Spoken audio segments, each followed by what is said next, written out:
"I feel like I need a shower," Dee announced, and I was standing on the other side of the glass.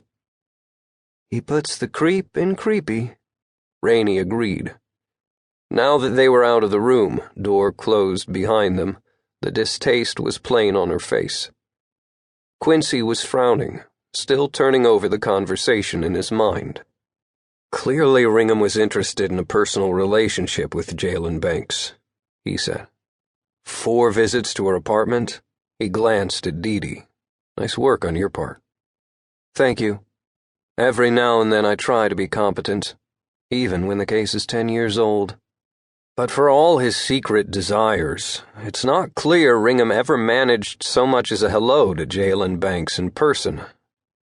Even more interesting, he didn't spot some mysterious new man in her life, but a woman, an older female, who might have just been a second person using the computer lab, of course.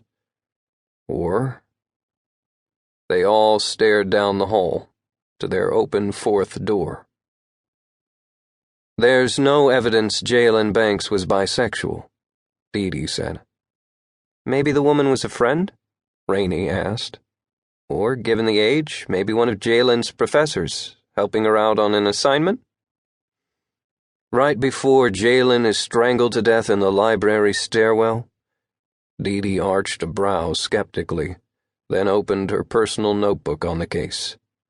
"As I said, we've been running down the names of everyone who used their student passes to access the library that night, which, for the record, would include staff IDs as well.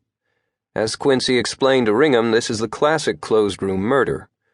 Whoever killed Jaylen Banks should be listed on either the electronic log generated by the student passes or on the guard's manual log of guests. We've interviewed 57 of 60 names, documented endless stories of I was asleep, or making out in this corner, or, heaven forbid, working so hard on my homework I never even realized a girl was murdered that night. Since students often worked in clumps, most were able to alibi one another. But we do have 3 names we're still working on." Dee flipped through a sheaf of papers. "All right, here we go. There is one female we haven't been able to locate. Her ID doesn't list her as a professor, but as a student. Erin Pizzi. According to the detective's note, lives in England. Too old." Dee frowned, looked at them, frowned again. "Too old sounds promising," Rainie said.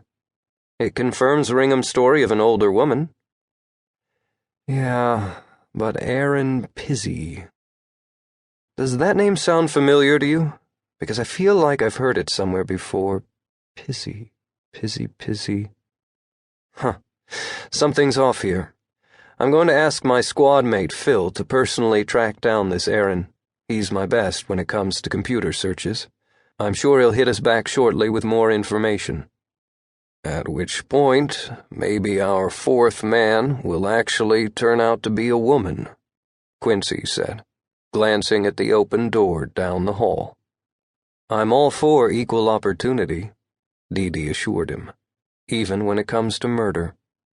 She got on her cell, started dictating new search info to her detective, then, just as quickly, had her phone slip back into her pocket.